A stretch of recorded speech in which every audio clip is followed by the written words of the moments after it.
What is up, you beautiful people? Welcome along to tonight's late night agenda. You're all very welcome in. I hope you're having a beautiful day. I'd say beautiful a few more times because beautiful. I hope you're all well. Appreciate you guys as always. Thank you for joining us. I see JC's on a one-man mission to spam Newlon in there when the music started. I don't blame you. Newlon loves a bit of music, JC. And that badge is looking pretty good. Most people won't know what I'm talking about there. But JC has got some badges made for Anfield Agenda for when we're over in Boston. Just because he can. Because that's how JC rolls. So look, lads, lovely to see you. Ladies, lovely to see you. People, lovely to see you. Lots to go through tonight. We're going to be talking a good bit about centre-backs because there is a belief system upon the journalists from the journalists that Liverpool are certainly looking at the centre-back market, but probably with a view to the summer window. So we're going to ask the question, who's likely there? We're going to talk about Itakura. We're going to talk about Diomande. We're going to talk about a few other bits and pieces. Obviously, the update with where Jordan Henderson is with that move. Some talk about Dominic Szoboszlai and some other people who, of course, are missing at the moment through injury. And anything else that we get to talk about over the next hour or hour and a half. So yeah, good stuff. Australia's in the house. Stefanos, how are we, sir? Nice to see you. It always blows my mind to think where people are in the world when they tune in to say hello. It's crazy. But that's the joy, isn't it, of Liverpool? That's the joy of football. This club brings us all together from different walks of life, different parts of the world. And we all want the same thing. 3 points on Sunday. Monitoring FC. Look, I know people moan, but I don't know if you're moaning at us or you're moaning at the system. But like, we can only report what the news is, and I'm not going to come on and start telling people lies. So if you'd like a stream every day, then there's only so many things we can talk about, If it was just a case of us reporting the factual news all the time regarding stuff that happens at the club, then there's going to be periods where there just won't be streams because there isn't all that much news, So, I have to say, I love the transfer market. I love transfer time. I love all the rumours and gossip because I love trying to figure out what might be true and what isn't true.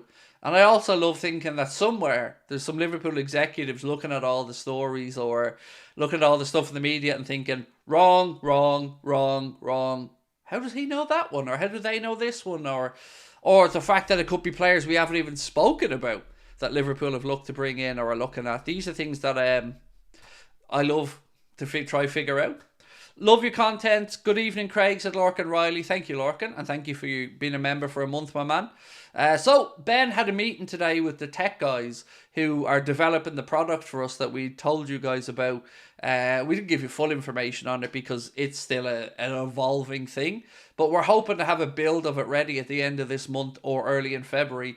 And it's going to make the shows even more interactive. It's going to give you guys a chance to get your comments up on screen and a few other things that, we could do with the likes of StreamYard, but this is more fun and this is going to be cool. We're going to have lots of new innovative stuff, basically, that we've been having developers work on in the background. It's the first thing we've ever taken for the channel from concept all the way right through to hopefully a working prototype. So I'm excited about that. The meeting went very well.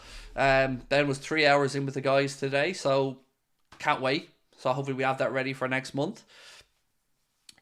Right, what have we got? The transfer season is the build up to Christmas. Exciting.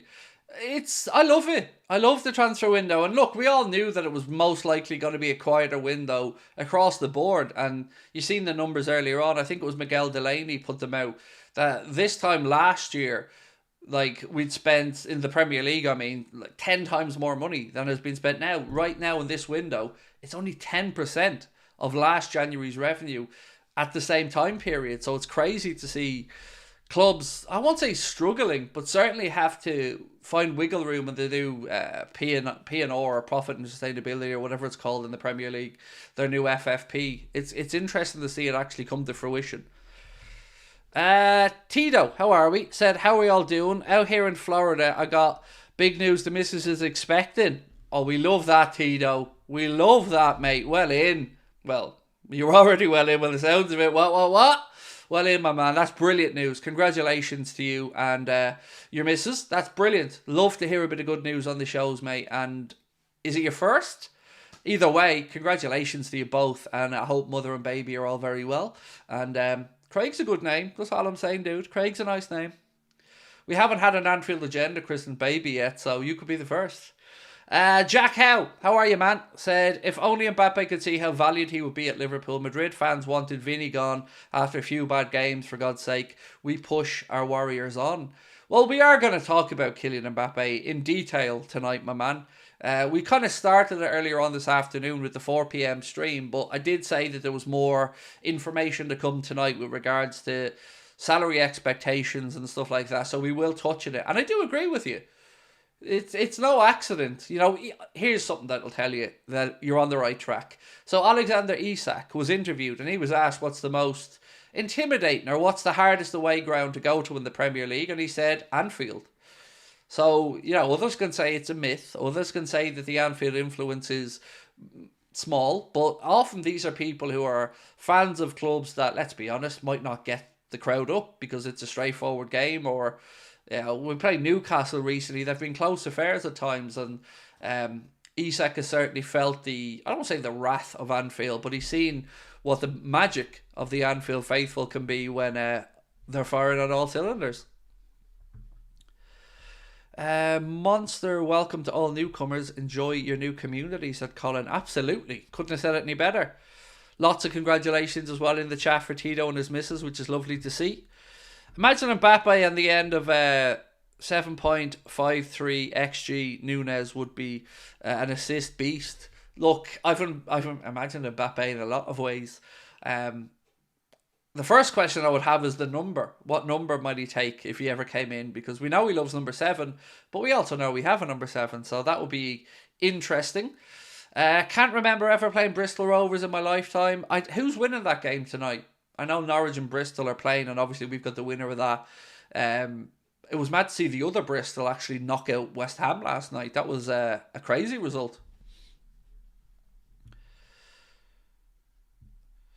Oh, we're going to get into talk about Hooper, Mark. Don't worry. But yes, for those of you who haven't seen, we do know who's going to be refereeing Liverpool games in the next week. So let's have a look at the referee for the semi-final second leg of the League Cup away at Fulham. So for the Chelsea game against Middlesbrough, it's going to be John Brooks. That is the referee, with Lee Betts as his assistant referee and Nick Greenall with Michael Salisbury on VAR. For Liverpool, guess who we get?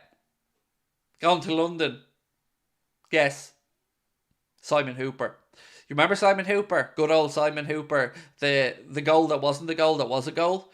So yeah, we've got Simon Hooper going to be refereeing our second leg, with Adrian Holmes and Simon Long as his two assistants, and Tony Harrington in the VAR hub. So yeah, not great. And this weekend, we've got Mr. Paul Tierney in the VAR hub for a game against Bournemouth.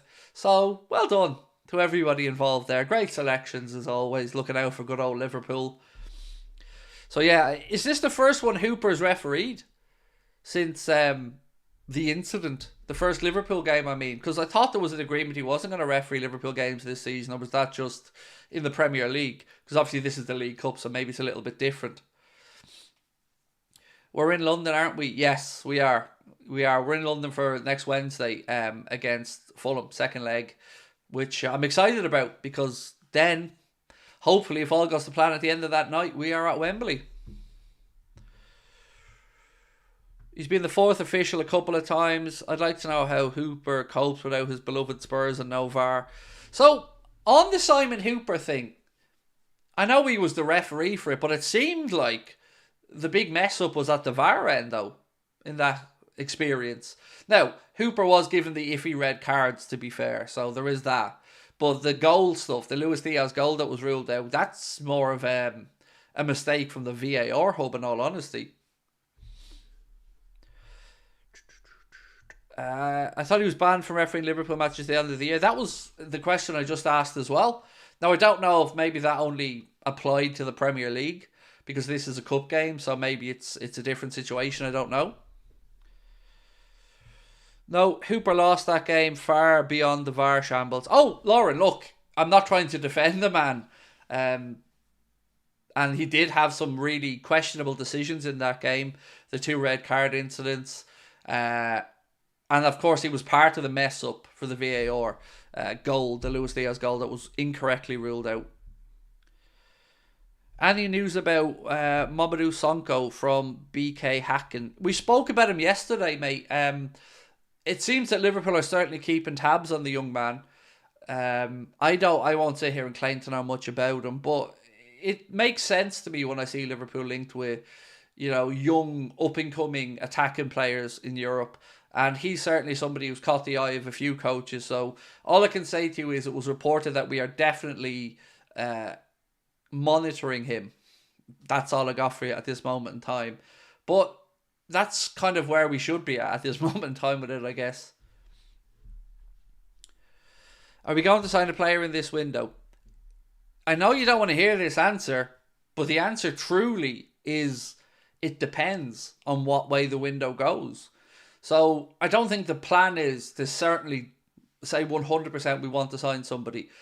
But I think it is also honest of the journalists to say that Liverpool are looking at the market, and if something happens or something comes up that we feel, I say we like I'm part of this, is potentially doable, then they'll look to do it.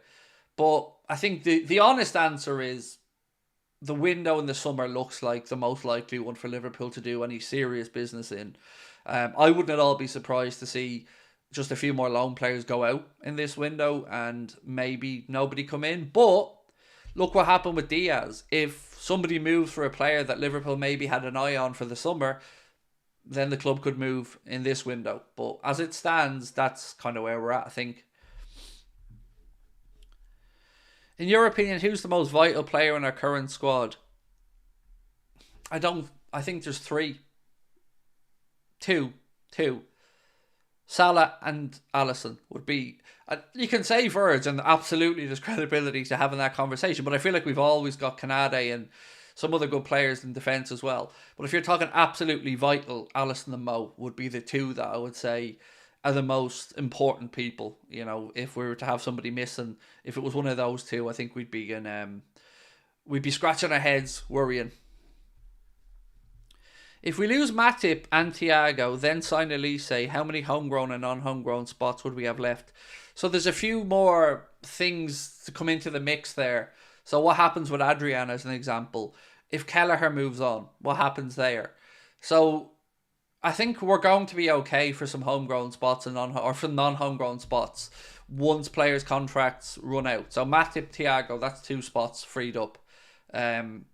So I don't think that's going to be a factor for us in our transfer business. Excuse me, bit of a hiccup. Right, anyway, I've got loads of news to get through. I was waiting for the chat to fill up before we get stuck into it. The Jordan Henderson situation's taken an even weirder twist this evening, by the way, because it looks like he might not see any of the money he was earning in Saudi Arabia. I'm going to give you some more information on it now if you haven't seen it, but it's kind of incredible. So Jordan Henderson has not yet earned a penny of his £350,000 a week wages from El Ettifaq, according to the Telegraph, because of a deferred salary payments agreement. Sources close to the player believe he may never be paid for the 6 months he spent in Saudi Arabia. But that's alright though, because it was never about the money. He was over there for the love of the game and growing it in Saudi Arabia, and mission accomplished there. So I'm sure he's absolutely fine if he never sees any of that potential tax-free 350 grand a week. And he now has to potentially pay money to his former club, depending on how the loan with Ajax goes. I mean, it would have been easier to just stay put, Jordan, wouldn't it? At this rate, mate, in all honesty. So yeah, no money earned by the looks of it, and will potentially have to pay money depending on how well his loan at Ajax goes, out of his own pocket. Ah, well. So I said to you about Alexander Isak. So he's speaking to Sky Sports, and he was asked about the ground as the toughest environment to play in as an opposition fan, and he said Anfield is good. Then he said, press further on whether it represents the hardest away ground in England. He said, yes, probably. I think the average level is very high in the Premier League. So he's given credit there to grounds around the Premier League for the levels of fandom, which is good to see. One of my thoughts on drill music, I don't know what it is. So I don't really have any thoughts on it, mate. I have no idea what it is. Is it wrong that when you said drill music, my mind thought, is this music that you play when you're having sexy time with the missus? Or is that the wrong type of drilling? Probably the wrong type. I wouldn't imagine there's a very specific set of music there for whoopsie time. Right, so Fabrizio Romano has been speaking about Liverpool, and he said that Liverpool are exploring the market for centre-backs, but likely in the summer. Liverpool have contacted centre-backs agents to be informed on situations, and he said he's got no concrete name at this moment in time. But the ones that have been linked, I guess, publicly are Diomande, and that keeps coming up over the past few days, by the way. But we all know he has a very high release clause in a Sporting deal. But he is a name that's coming up more often than Inacio in recent weeks. Obviously, there is Inacio as well. Both of those gentlemen plying their trade at Sporting Lisbon. Then you've got the links to Antonio Silva, albeit that's very expensive. Some links to Mark Gay of Crystal Palace. And then some more reasonable links for the likes of Lecroft and Wolfsburg at 25 million or so. But I want to know, who would you guys want? Like, if you're Jurgen Klopp right now and you need to bring in a centre-back, taking everything into account, value, experience, maybe, homegrown versus non-homegrown, who are you looking at? I'm still on the Levi Colwill train, now that we've been given a glimmer of hope, because he's the one for me. He ticks a lot of the boxes. He's homegrown, left side, came through a great academy system with Chelsea as well. And I feel like the profile of him with Jarell Kwanzaa, Ibrahim Kanade, that would be very, very nice to see over the next few years. Hincapié is another shout there from Torsten. Well, look, Hincapié next summer is certainly, as I said to you all along, if you're looking to do business in January, Hincapié ain't going to be on the list because Leverkusen won't sell. But next summer, absolutely, he could be achievable.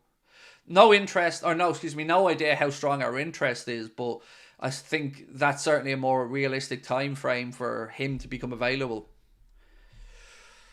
Colwill said John Deere. Any news on Robertson's injury? Yes, he was. So somebody asked me earlier on, was he training? He was. So yes, there was the Dubai stuff, but he is in Kirby, and he is doing some training. Don't know if it's full training. Don't know the extent of what he's doing, but so far it looks positive. It looks like Andy Robertson is certainly on track to be in the timescale that was always spoken about. Somebody mentioned De Ligt in the chat. Where had I seen him linked to? United. Yes, I've seen De Ligt linked to United because of the relationship, having worked with Ten Hag. It does, I'd be worried if I was a United fan, because it seems to be the only pulling power that Ten Hag really has is players that he worked with previously. And we've seen already that United have had their pants pulled down a little bit on some of the prices they've paid for those former Ten Hag disciples. And if you're a Matthias de Ligt, is it really going to be appealing to you to leave Bayern Munich to go and join Manchester United at the minute? I mean, I don't see it. He's at a better club right now. Not saying they're a bigger club, I'm just saying they're a better team right now. So I don't know how realistic that story is. Can we in the future do call-ins, do you think? It's definitely possible from a technical standpoint. It's just very difficult to manage, in all honesty. Because a couple of things, if you're doing call-ins, you've got to make sure that nobody's going to say anything that's going to cause us trouble. And I don't mean call me an asshole, that's fine. I mean problems for the channel in a legal sense. So we have to be careful about it, but it is possible to do it. I just have to figure out the structure of it and the platform to do it on, because you want to make sure that, the audio levels are decent and stuff like that. When will Trent and Szoboszlai be back, said Queen Nadra. Thank you for your super chat, my friend. So Szoboszlai is, again, I don't have a definitive answer because there isn't an actual definitive answer.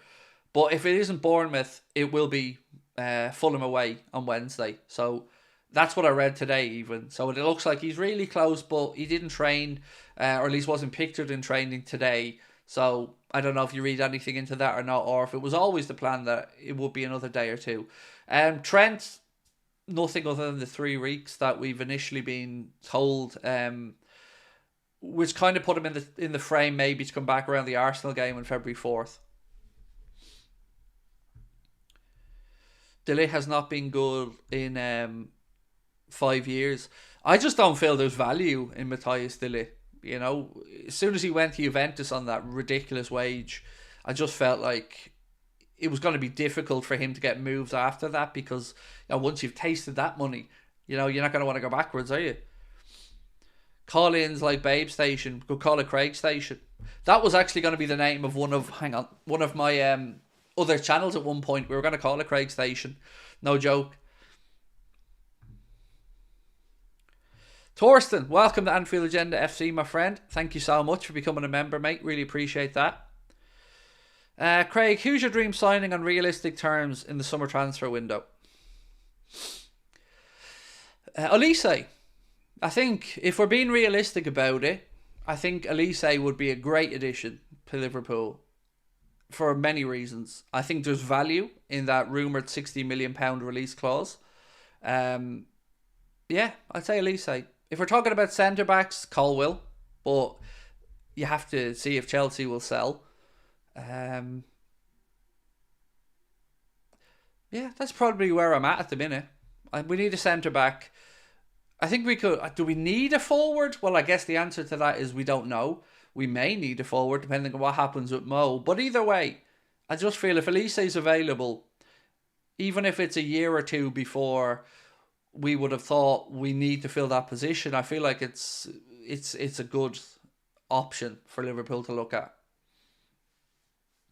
Come on, Craig, spill the beans on Mbappe. Okay.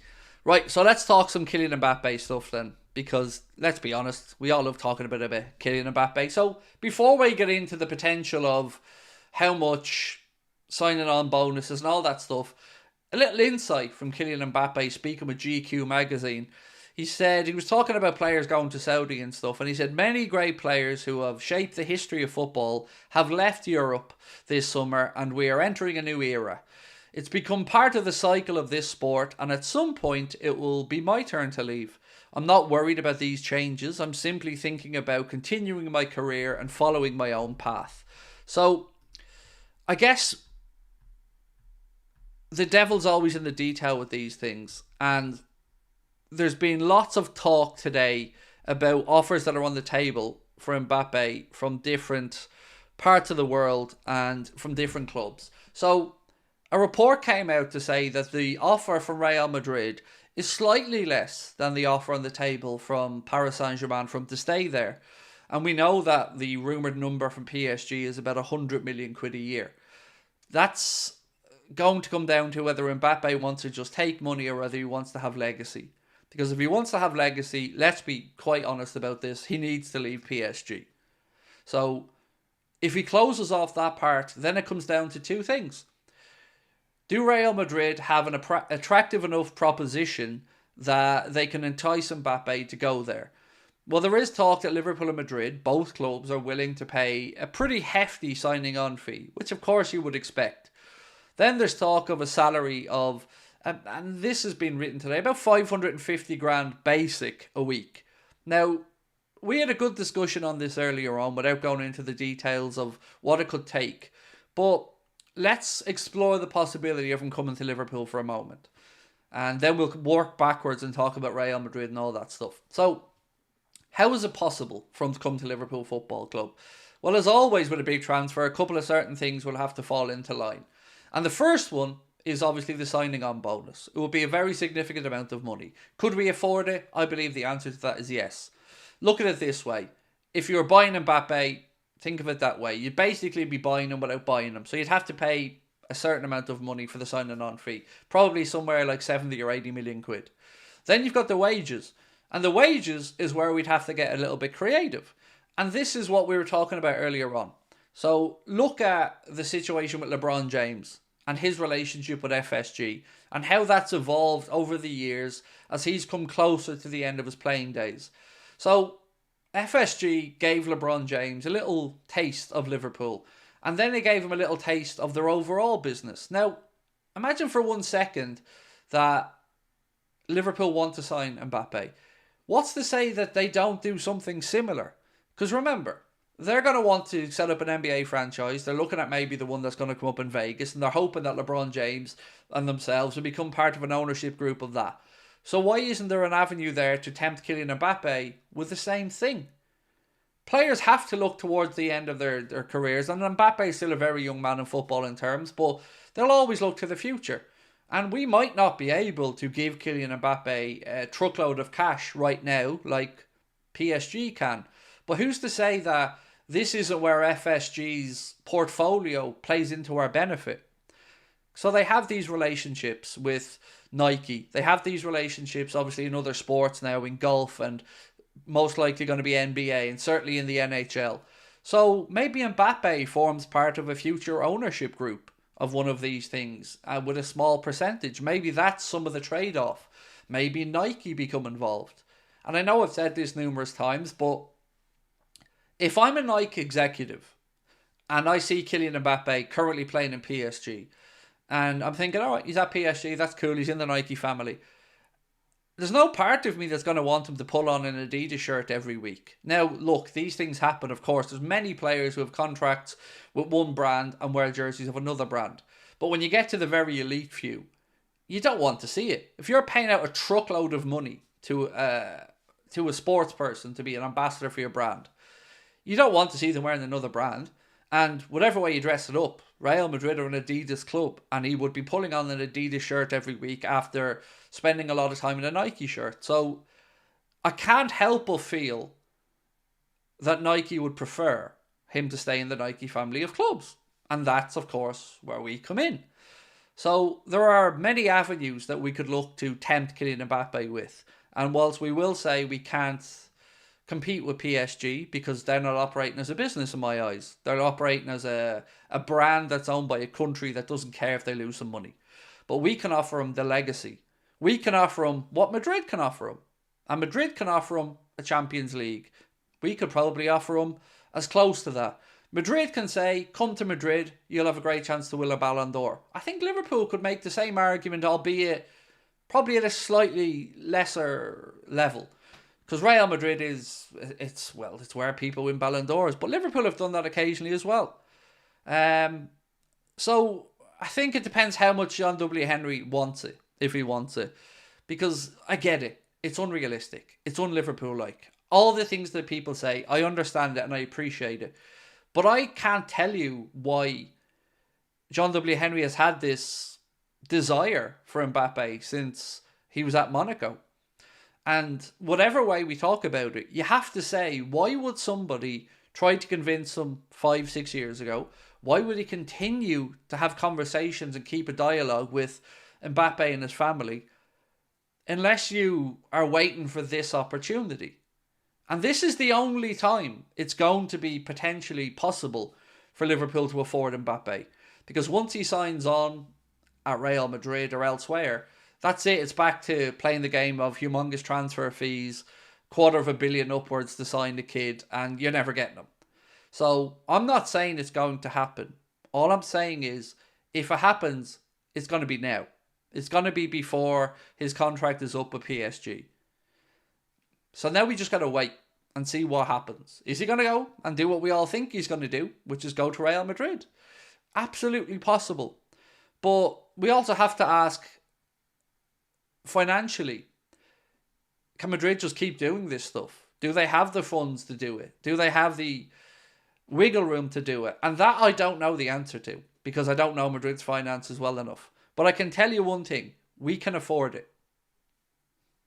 After that, it's just a matter of what the owner wants to do, what John W. Henry and FSG want to do. And of course Jurgen, because there could be a part of this where Jurgen just doesn't want them. But you probably think what I think. Why is it that none of the Liverpool beat journalists have instantly poured cold water on it? I haven't seen it, you know. And that makes you think either they don't want to address it because it's so ludicrous, or that they think like we think, that maybe, just maybe, it is something that John W. Henry has looked to do. Because if Mbappe joined Liverpool, overnight, Liverpool stepped forward another level in the eyes of world football as a brand, as an attractive proposition for fan bases. Because whatever way we think about it, there are fans of players these days. There are Mbappe fans, Salah fans, Ronaldo fans, Messi fans, Neymar fans. And that will open up a whole new world to Liverpool. It will open up a whole new marketplace for Liverpool. And it will help Liverpool go forward in a technological age where social media plays a big part in influencing a club's brand around the world. So that's where we're at. And if nothing else, you got to say it's good to see our name in this conversation alongside Real Madrid, because you're not seeing Manchester City or Manchester United having this conversation at the minute. It's us or Madrid. That seems to be where he's at. And I don't know about you guys, but I very much like that. Mbappe, no thanks, Klopp doesn't want him. And you know this because you know Klopp so well, mate, is it? Again, if I came on and said that, you tell me I'm deluded. If I said Klopp does want him, let's say, mate, you'd say you're deluded. Well, how do you know Klopp doesn't want them? You don't, right? Because we're being honest here. You don't know he doesn't want them. I don't know he does want them. But we do know that our name's been mentioned constantly. And after that, I don't know what else to say. This isn't like the Bellingham stuff. I don't have information that I'm trying to stand over or convince anybody of. This is just a strange time right now.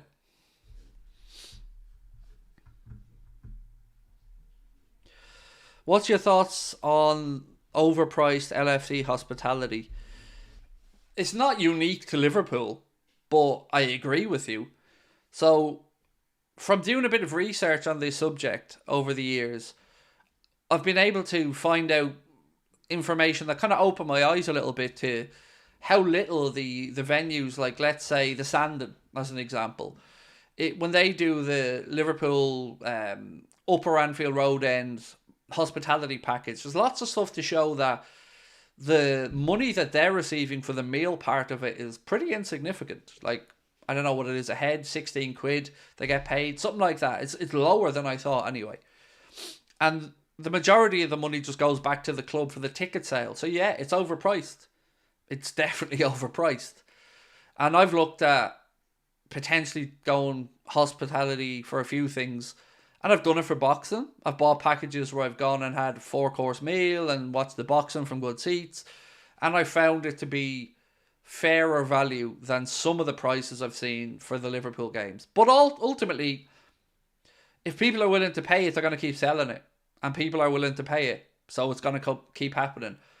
And all we can do as fans, I guess, is hope that no more regular price tickets get taken up by hospitality. So at least with the Annie Road End, it was built knowing that there was going to be an extra X amount of hospitality seats in there, and that's going to help fund the rest of the stand. And it looks great, and it looks, really good on TV. But football it's an expensive thing to support these days, and most of us, normal, regular, working class people, just can't afford hospitality ticket prices. Because you look at it and you go, I can do this or I can go away on a week's vacation with my family. So, yeah, it sucks. But, I mean, look at some of the London hospitality packages for their clubs, and it is even more crazy how much money they charge.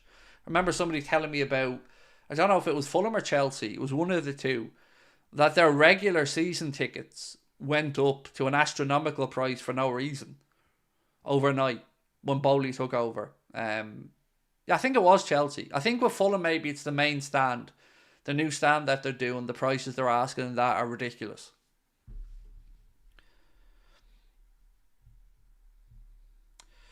Luis Diaz is Barcelona bound. The jersey 7 will be up for Mbappe.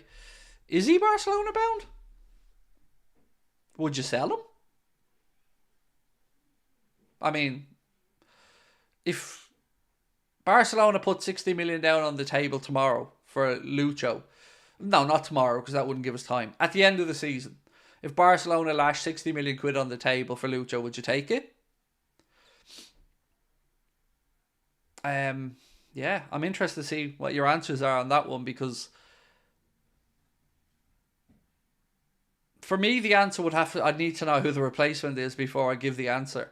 If it's selling them to bring in somebody that we all sit back and go, yes, that makes sense, then I could understand it. But if you're selling them and we don't know, or we're taking a chance on somebody who's like 21, 22 or something, not so sure. And I also want to say I've got no desire to get rid of Diaz, personally. So, no, said Danny, yeah. It's Jay, said for 60 million, hell yes. No, keep Lucho, said XESG. Hell no, no. 80 at least, said Nomad. 100 million then, yes. See, I think we're losing the plot. Who the fuck is going to pay 100 million quid for Diaz? Come on now. We're all losing the plot. We're all getting sucked into this madness of the way football prices have gone for certain things. Nobody's paying 100 million quid for Diaz. Nobody. And also, what age is he now? 27? Diaz? You know, we're not getting 100 million quid for Diaz. So if that's the conversation jumping off point, then we won't be selling Diaz. I don't think he's worth 100 million. I think 60 to 70 million is probably his market value. Well, I guess the answer to this question probably isn't should we or shouldn't we sell him. I think the question is wrong. The question is, are we getting enough out of Diaz? Is he delivering for Liverpool? Because that, I think, should be the question, rather than is there a number to get rid of him? And that I'm torn on, because I don't know if he's been consistent enough. I don't know if he's had enough end product. And if the answer to that is no, then I think selling him becomes a much more attractive proposition. Anthony 100 mil. Yeah, but there was a particular set of circumstances that made Anthony 100 mil, in that United are idiots. Ten Hag just wanted somebody that he played for before, and Ajax knew they had United by the short and curlies. And United, like they always do, ended up spunking a load of money on an overpriced player, and the other club just go away laughing their asses off.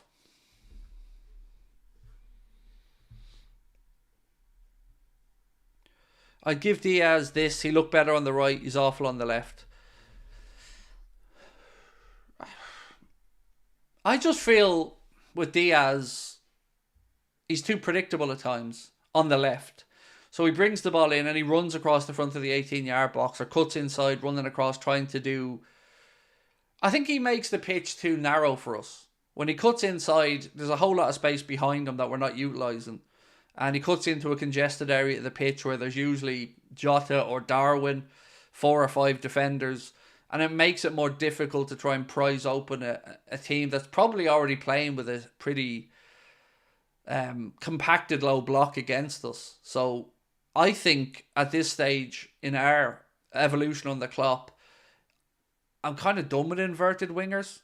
I know Klopp and Linders have a fascination with the half space, but I don't think we're making full use of the space on the pitch when we play against teams that are sitting back to defend against us.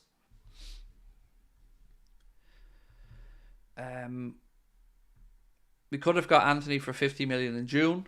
I wouldn't have taken him for 50 million either, to be honest with you. He just seems too inconsistent for me. If we continue on this path or better, I think it only makes us even more attractive with the 2.0 build to Mbappe. Let's say we win 3 trophies, including the big one. And also, sorry, Nomad, thank you, mate, for being a member for 6 months. Just seeing that message pop up there as well. Appreciate your support. I would like to think we're pretty... Do you know what? I'm going to be really honest. There's a big part of me that hopes we get Mbappe just to shut those Madrid fans up. There's few fan bases in the world I've seen that are so entitled as those Madrid fans, and so spoiled, and so petulant, and so ungrateful. Like, they are just entitled, and I hate it. It's just, they're everything I don't like about a club. Yes, they've got history and tradition, but they feel greasy and fake and, I don't know, just odd. How do you overcome depression from football? Nothing goes our way, it seems. I have no answer to that, mate. Because I'm not qualified to give you an answer. And I don't know your situation. And I don't know what's bringing you down. But if football is making you miserable, I'd say stop watching football for the time being. If you find that it's impacting your life in a negative way. Sounds simple, I know. But that's the best answer I can give you. I'm trying to find some information here, folks, so bear with me 1 second. Where the fuck did that go? Is it this one? No, I've already done that one. I feel like there's something missing from my stream notes, so bear with me. There was a list of all the Mbappe money earlier on in my notes somewhere, and I can't find it for the life of me now.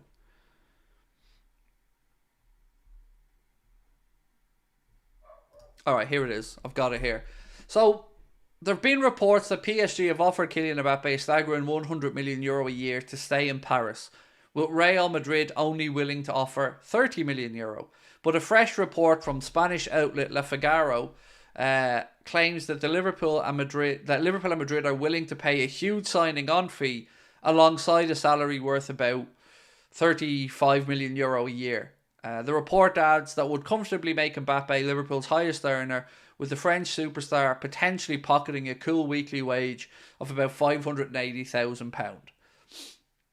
So, I don't know what to believe anymore, because I read this today, and then I see another report that comes out later on this evening that says that the difference between the offer Mbappe has from PSG and Real Madrid is kind of negligible. It's not that much money in the difference. I don't know what to believe, because there's so many varying reports about what he wants, what's on offer to him, what extras are involved in it. You know, like for the PSG offer, there's all this conversation about them helping his mum build that agency for players she was speaking about, and a pathway for his brother and other stuff down the line. It bangs of desperation from PSG, in all honesty. Like, they seem to think the only answer is to just throw money at it over and over and over and over and over again, but they can't give him what he wants. They can't give him a Ballon d'Or. They can't give him a Champions League. And they're not going to be able to do that. They've tried and tried and tried and tried. They got close one year, the COVID year, but ultimately they have never ever, despite what their tactics were, building a team of superstars, trying younger, hungrier players, ultimately they end up doing what they've always done, coming up short in Europe and winning some stuff domestically. And he's not going to achieve a Ballon d'Or playing for PSG. I just don't feel it'll ever happen. And I think at this point in his career, that's got to be his goal, to have a Champions League. Imagine he finished his career without lifting the Champions League. That would be a disgust. That'd be a disgrace. Same if he finishes his career without a Ballon d'Or. That would be a disgrace. So, we can help him, as can Madrid, achieve those goals. Madrid were guilty of receiving illegal government aid, said Jack Howe. So there's been a lot of talk that over the years they have gotten preferential treatment from the Spanish government. But I don't know enough about Real Madrid to know the ins and outs of all of that. From the outside, I've often asked myself the question, how are they able to do this all the time? How are they able to afford all this stuff? How are they able to continue to have superstar after superstar after superstar after superstar? And you thought for a while they were maybe trying to change it up. So they brought in younger players like Vinicius Jr. and Rodrigo, and the deal that they got to bring in Bellingham, you can even look at and think, all right, I can see how that's affordable to them. That makes some sense. The transfer fee wasn't ridiculous. It was like 85 million. And then the talk that he's on somewhere between 270 and 400 something grand a week. There's only so much wiggle room all these big clubs will eventually have before it catches up with them. And this is where our owners' miserly ways might actually benefit us. Mbappe's too scared to play for Real Madrid. Scared? I don't know if he's scared, but maybe I can believe that he's afraid he won't be the biggest fish in that pond. You know, maybe he looks at that and thinks, well, with Vinny there and Jude there, Rodrigo, you know, is he going to get the attention he wants? Is he going to be the guy? I don't know.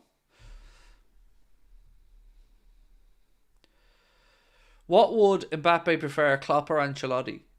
I haven't got a clue. But look, I'm also not going to disrespect Carlo Ancelotti. As much as I'll sit here and say that Jurgen Klopp's a draw. So I was working for Carlo Ancelotti. You know, we can't ignore that. Ancelotti is a huge name in football. Craig, Madrid have been begging for Mbappe for a couple of years now. I find that odd they're so obsessed with him. It's because they feel entitled to him, I think. Honestly, I think that's what Florentino Perez wants here, is the fact that Mbappe is one of the few people that have ever kind of flirted with him and said no. And remember when he said no to them and stayed with PSG, the absolute outrage and explosion in Madrid. Almost like, well, that was your chance. It was now or never. Now we don't want that to do with you. Until Mbappe kind of flashes a bit of leg again and they go, well, maybe. But we don't want to go too much into it because we don't want to look foolish again. And that's what all this is for Perez, I think. It's just that his ego needs to be stroked here. Because imagine if Mbappe flirts with them again and then sticks two fingers up and goes elsewhere. Or stays at PSG. I found it hilarious. Do you remember the whole, is it El Chinguito, whatever that TV show was called, where it was like tick-tock, tick-tock, tick-tock. And every day it was Mbappe's decided this and Mbappe's doing that and Florentino's preparing this. And the fucking arrogance of them. It was beautiful to see it just blow up in their face. Even though I despise PSG, to see Mbappe have Perez and Real Madrid on strings was hilarious. Do you know how much we've offered Mbappe? Well, this article we spoke about earlier on says that Liverpool and about 540 grand a week is apparently what we can offer Mbappe. And that, I very much believe that's affordable to Liverpool. Very, very much believe we could do that. But I think that wouldn't tell the whole story. Because there's no part of me that thinks that will be the end of the numbers there. That would be before loyalty bonuses, goal scoring bonuses, all these other things that will make that number significantly higher. Much like it makes Mohamed Salah's number significantly higher. Right, what else have we got? Douglas Luiz, again, we have a link there, but again, 100 million has been mentioned as the number, which it just seems astronomically high. We spoke earlier on about the fact that Saudi clubs, El Ettifaq, are looking at a couple of Liverpool players for next summer, but they kind of won't be Liverpool players by next summer. So the two that they're looking at are Matip and Thiago Alcantara, so we need to see what happens there. What else has there been today? Oh, I asked you guys earlier on. Jurgen Klopp said 3 clubs in world football do whatever they want. Who do you think those clubs are? I asked this in the transfer video as well. For me, City, PSG, Real Madrid. They are surely the 3 clubs he's talking about. I can't think of anybody else who he could be mentioning.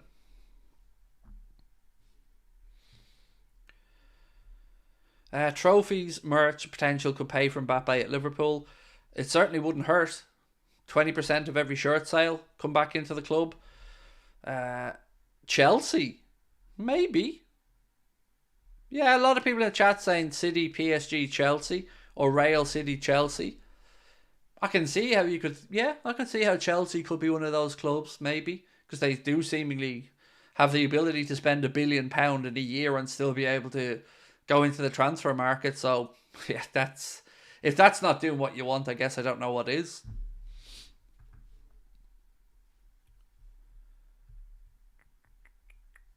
Have you guys any hope with the new Premier League profit and loss rules? Do you think that these are going to stick and have teeth in the long term? Because it's something I've spent a lot of time thinking about over the past week.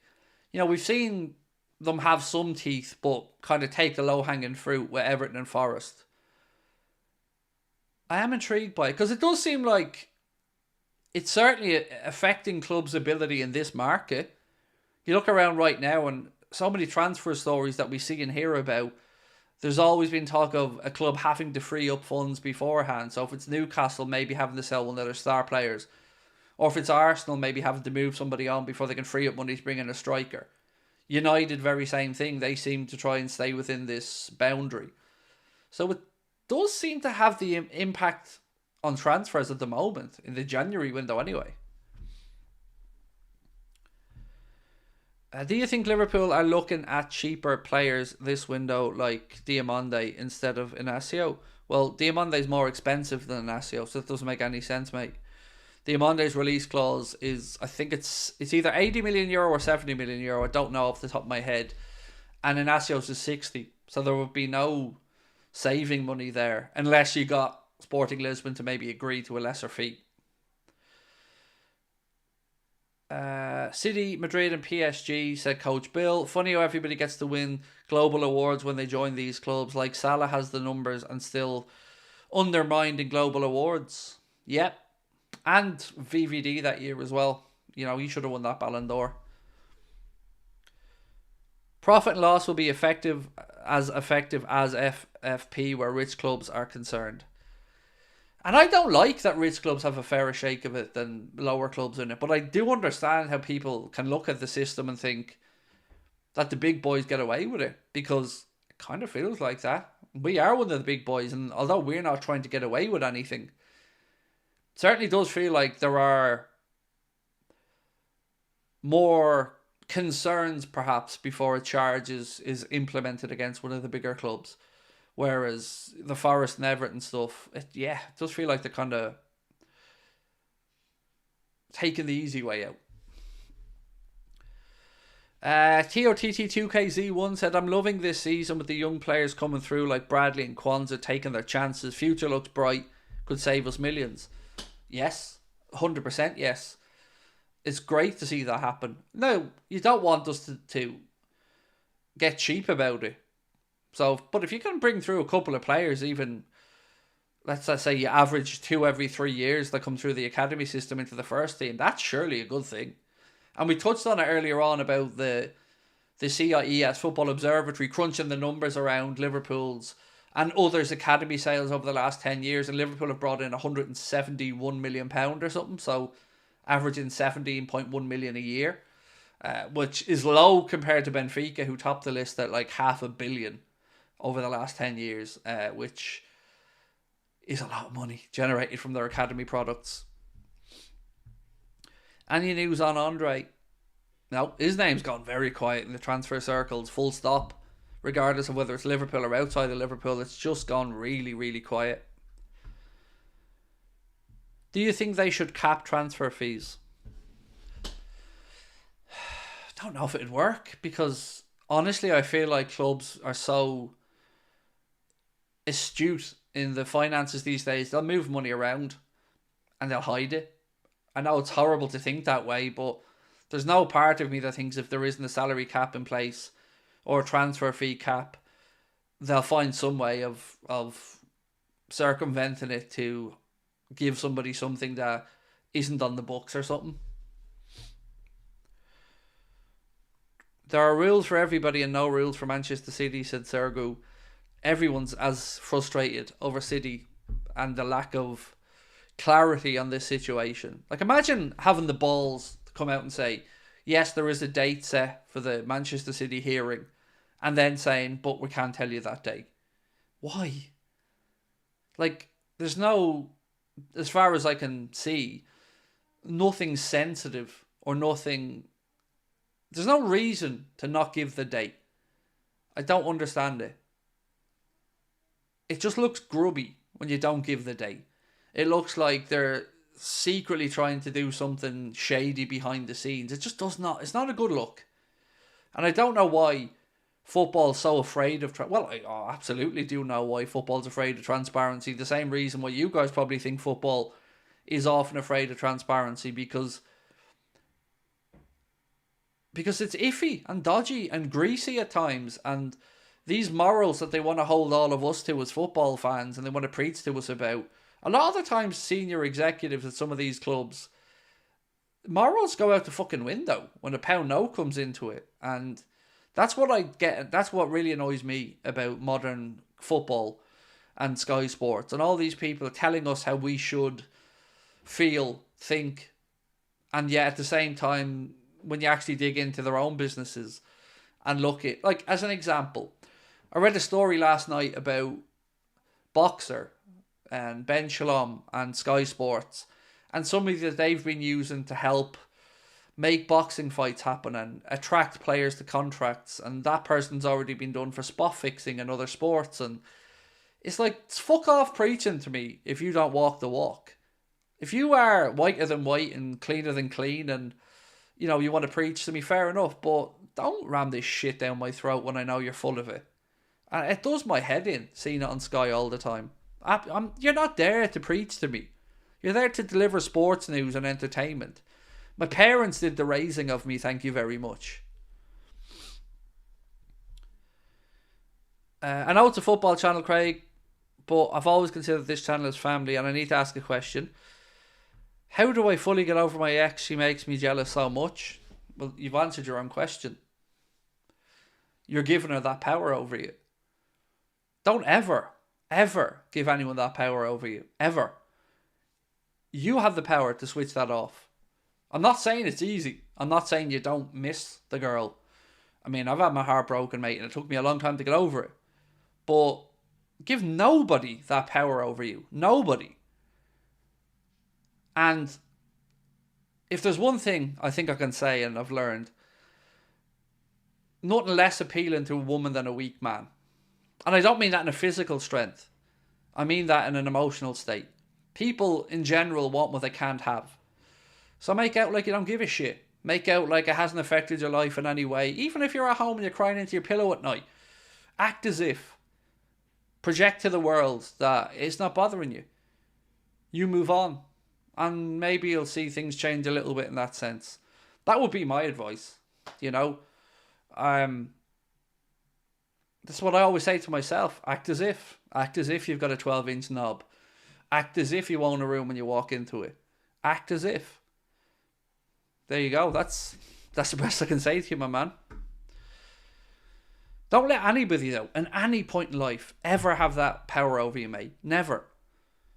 Not until you're married and you've got a wife that, you know, you're with a long time, you trust. Then, of course, your wife should know all your inner thoughts and secrets. But I'm lucky to say my wife's my best friend. Like, I'm very lucky to be able to say that. But fuck me, nobody... See, I think I have this mindset because I seen my mum break my dad down and manipulate him and play on his emotions. And I swore at that moment, I'm never letting anyone have that power over me, because it broke my dad. And he turned to drink and he died. And I said, nah, no one's ever doing that to me. If anyone's fucking me up, it's me.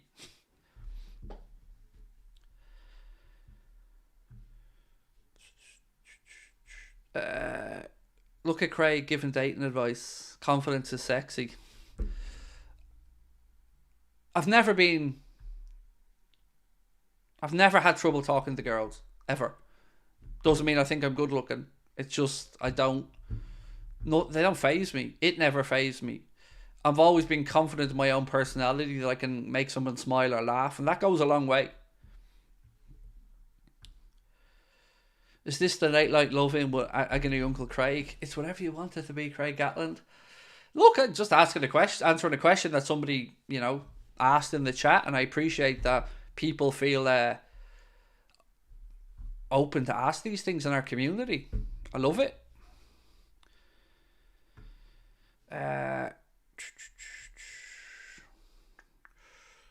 Could listen to you talk about life all day. It's inspiring.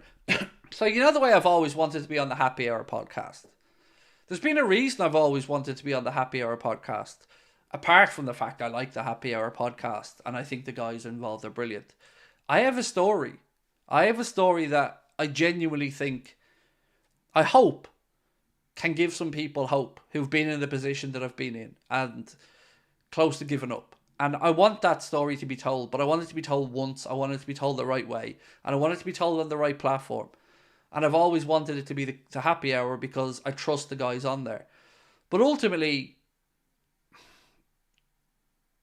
my life has been a very, very difficult one.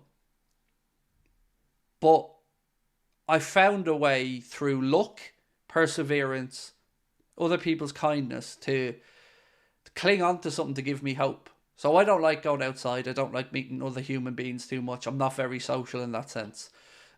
These days, I should say.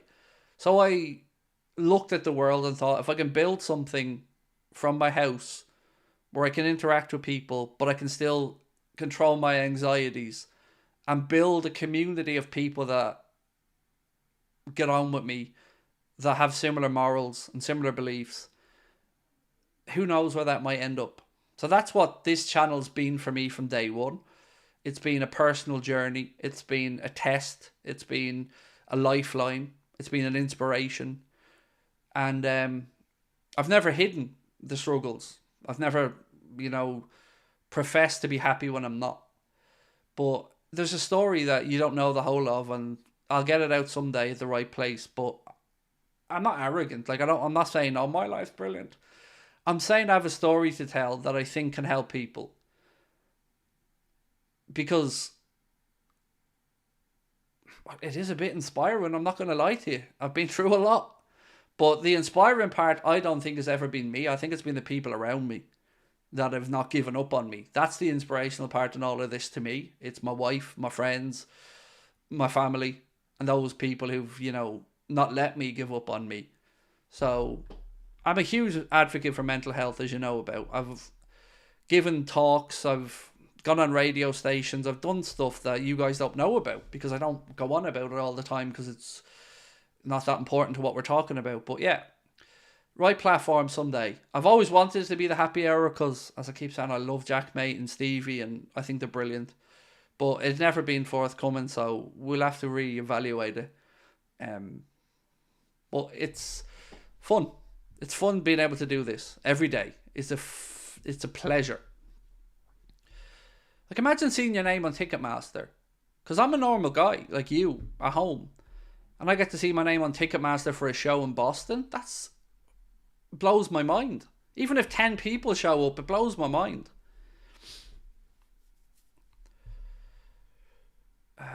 I got with my son's mum. Ex became jealous after dumping me. I live in the States and would love to visit Anfield for a game. What is the best website to purchase a ticket to watch a game? Love the channel. So I guess it depends on your budget. Obviously you can go into the club's website, go to the hospitality section and look through there. You can go to travel agents. You could maybe, I don't know what part of America you're in, but most of the major cities have supporters clubs. And the official, the OLSCs, they get an allocation of tickets. Now, sometimes it's a rotating allocation because there's only so many tickets and there's a lot of clubs. But I'd need to know more of your information, mate, and your budget, of course, and stuff like that as well. We love you, Craig, and even though you haven't shared your entire story, just being here in this community have built means so much more than you, mate. Thank you, and it means a lot to me. I am a big softie at heart. Like I've not been used to good things happening to me. So this channel means much more than a channel to me. It's a lifeline to the outside world. It gets me to be able to share my love of the football club. And not being on social media has been the best thing I've ever done. Because you think to yourself, if you're not on social media, you're not going to grow your channel. But I very quickly found out that correlation between Twitter in particular and YouTube doesn't really matter. People find your content and they'll come in for a chat. On the Tommy Tiernan show and telly. Oh, do you know what? My missus was actually watching the Tommy Tiernan show last night. He had Dylan Moran on. Right, let's go through more Liverpool news though. Sorry for these tangents, by the way. I do apologise to people tuning in that don't have any interest in anything that isn't Liverpool related. I do sympathise with you. Where am I? So, People that were with us at 4 o'clock already know this, but Miguel Delaney put something out earlier on that kind of got me thinking a little bit. Premier League clubs have spent less than 10% of what they did this stage last year in the window, and half of what they spent in 2022. And he gives a few reasons why. Profit and sustainability being one. The Everton deterrent is another one that Miguel mentioned. High prices of players, fewer Saudi Pro League spaces, and everybody believes that the bottom three this season are, well, it's done and dusted basically. And it is intriguing, right? Because whatever way we talk about the window, it feels like an underwhelming January window across the board. You know, deals are few and far between at the minute. And there has to be a reason for that. And Miguel has spelled out some pretty interesting reasons that all make sense when you think about it. Started watching you 4 years ago when I was trying to fix my life of addiction. You were a massive influence 4 years clean today. Thank you, man. I'm so glad to hear that you're clean, positive, and in a better place. That's amazing. I'm glad that you were able to come in and chat with us through that time, buddy. That's class. Look, I like to think of our communities. I say this, and I mean this in a loving way. We're all fucked up in our own unique way. And we're all blagging it in life. And we're all putting on the front to the world at times and trying to get by. And the best advice I could ever give anybody is, whenever I have a doubt about myself, or can I make it, or why do people watch, or I have one simple mantra that I repeat, and it's, why not me? You know, somebody's got to be a YouTuber. Why not me? Someone's got to do a live show. Why not me? Someone's got to have some success. Why not me? You know, I'm no more or less deserving than anybody else, but I also say challenge myself. I'm the one blessing I've always had is I'm not afraid to fail. I'm not afraid to take a chance and it blow up my face. I'm pretty risk friendly. Gotta be honest though, I don't feel well today. My eyesight and stuff feels a bit iffy, and yeah, I feel a bit strained today. You probably see me kind of focusing on the screen a bit. I just don't feel right today for some reason.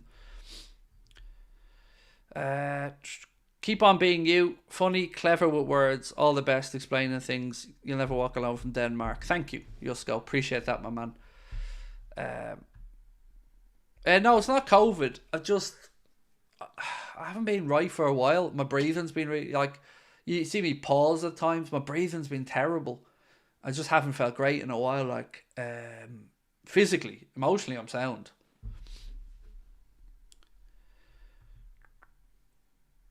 I felt like I was going to turn into a block of ice today. Yeah, there's that part as well.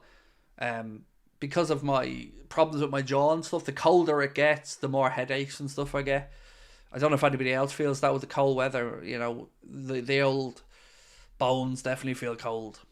So look, I guess to finish up tonight, just a quick conversation about what you guys think will happen in the rest of the January transfer window. Because I'm actually quite chilled about it. Which is not like me, as people know when it comes to transfers. I'm usually on here screaming, asking John where the money is and calling him a cheap git. But I feel kind of calm about it all at the minute, which is, I guess, a good thing, because it means we're optimistic for the future and we can see where the club is going. Life as a football fan, no matter who you support and no matter how much money your team spends, it always feels like you're one or two transfers away from where you want to be. But then again, that's life, isn't it? You know, you're probably one or two house moves away from where you feel you're, or one or two things in your house being done from where you feel like your house is perfect, or, you know, you're one car move up in life away from where you want to be or something. So I guess football is no different in that sense. The fact you're still a good person after everything you've been through, it's important to me to be able to look somebody in the eye and treat them properly and be treated properly.